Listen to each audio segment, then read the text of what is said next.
So today's topic is problem areas. Let me see you go back. Let me see you come forward. Now let me see you go back. Let me see you come forward. Let me see you go back. Let me see you come forward.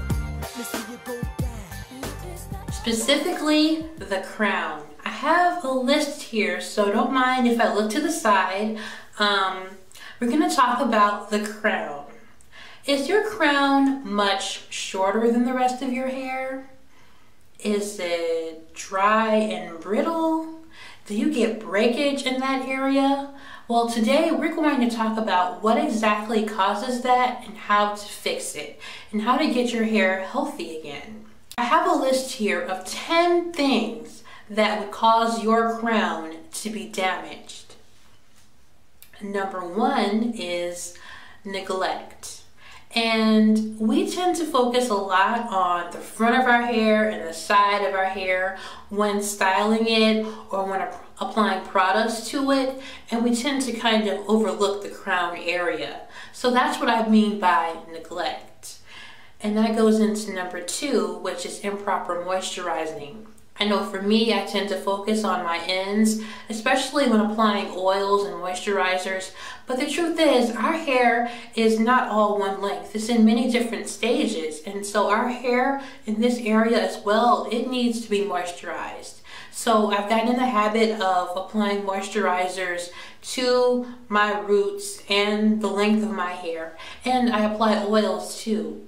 Just a little bit, but I do apply it. Number 3. Needing a trim in that area.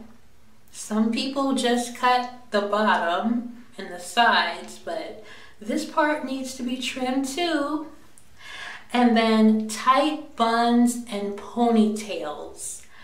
Yes, that's pretty much self-explanatory. And number 5, damaging hair accessories, like accessories with metal, anything that can snag your hair and pull it out. Number 6, not using a satin scarf or a satin pillowcase. Yes, that is a big one. Cotton draws moisture out of your hair. And that's another reason why we tend to use t-shirts to dry our hair or get most of the water out instead of a towel. And I can attest to this because I had a trick for when I was doing a braid out or whatever and my hair was wet. I would put a towel over my pillow so that the towel would draw moisture out. Well, that created some friction and a little bit of breakage, so don't do that. Just do your hair early enough in the day to where it'll be dry the next morning, and then you don't have to worry about that. Another thing that can cause damage to your crown is nervous pulling, and really that can happen on any part of your head, but I mean like pulling and twirling. Not only does that cause breakage, but it can also cause thinning. Number 8, which is heat damage. And number 9 is hard shower pressure, and number 10 is scalp conditions. Now, I don't really have too much advice for scalp conditions. I'm sorry. I just have advice for the things that we have control over. So what you want to do is, number 1, assess. Find out which one of these things is causing your crown area to be damaged. Number 2, stop.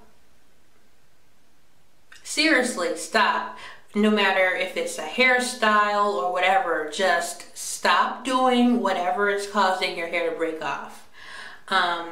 Repair. Now, if your ends are raggedy, the only thing that's really going to repair them is to snip the damaged ends off. There are products that can temporarily seal split ends, but the best thing to do is snip them off. I mean, your hair is going to grow back. Give that section of hair more love and you'll see that it'll thrive. So here are some ways to help your crown area to thrive. So you want to change the way you section your hair. And I have a video clip on that. You can still section it into 4, but differently, or you can section it into 5, which is what I prefer to do. Yeah, yeah, yeah.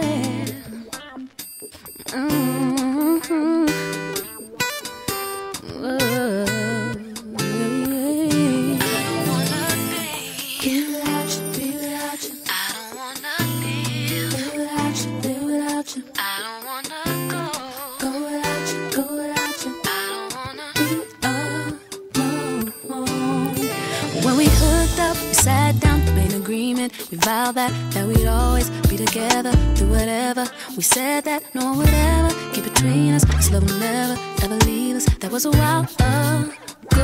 But now lately, it feels like, I feel like all we do is fight every single night. Can't make it tight, can't get it right. I just wanna go back, take it way back, all the way back. Can we start again, do it over? Can we straighten it out, can we work it out? Cause I don't wanna be without you. I don't wanna live without you. I don't wanna go. So sugar, I don't wanna be alone. I don't wanna be without you. I don't wanna live. I don't wanna go. Sugar, I don't wanna be alone. Do you realize? Subsection, the crown section, when you are moisturizing or styling. I know a lot of times when we do our hair, we may start in the front, we may start in the back. By the time you get here, you're done. You just want to be done with your hair. Yeah, take your time, especially if it's a problem area. Be gentle when handling your crown area. Thoroughly moisturize it and get your roots. Wear loose and free styles. If you're experiencing crown breakage, don't keep wearing a bun or a ponytail even though it's not tight. I would suggest you wear a free style, like a twist out or a braid out or a wash and go. You can even do 2-strand twists with your own hair because they're light. It's not really tugging on your crown, but no extensions or anything like that. Just something light, but really I suggest a freestyle. And then sleep with a satin scarf or a satin pillowcase.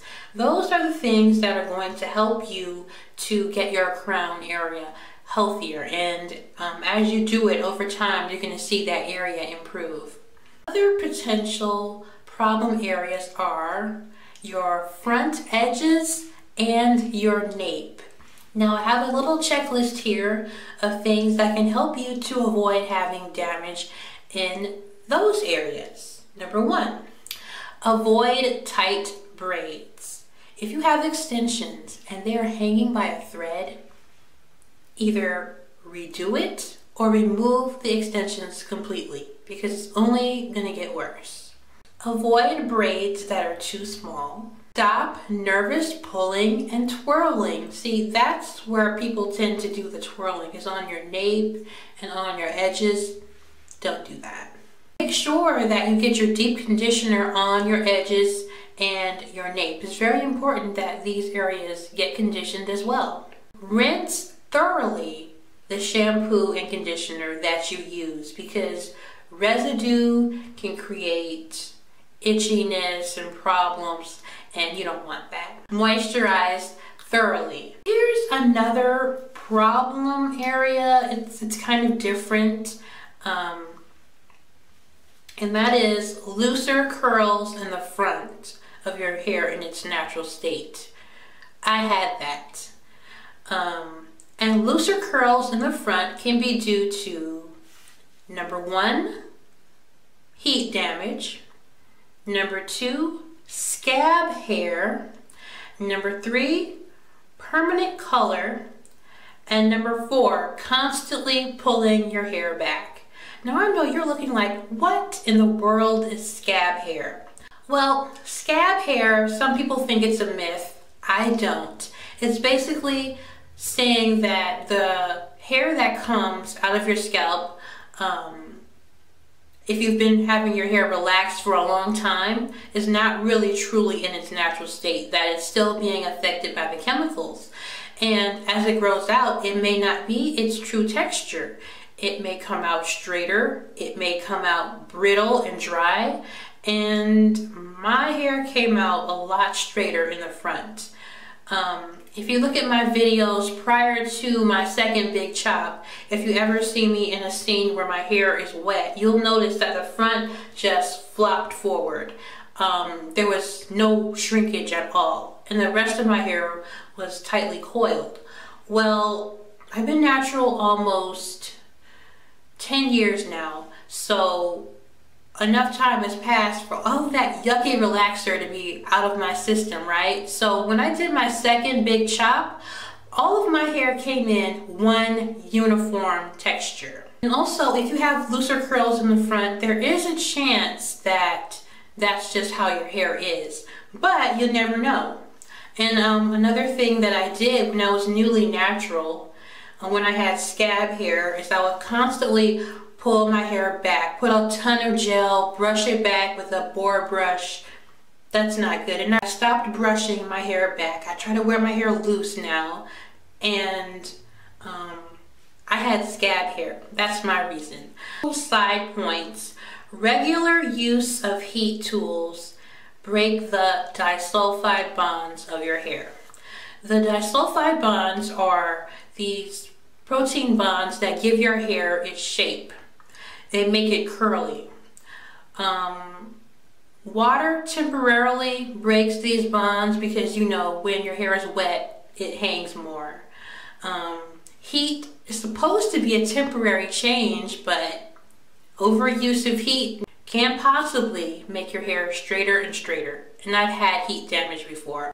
And another side point, stringy wash and goes are just not cute.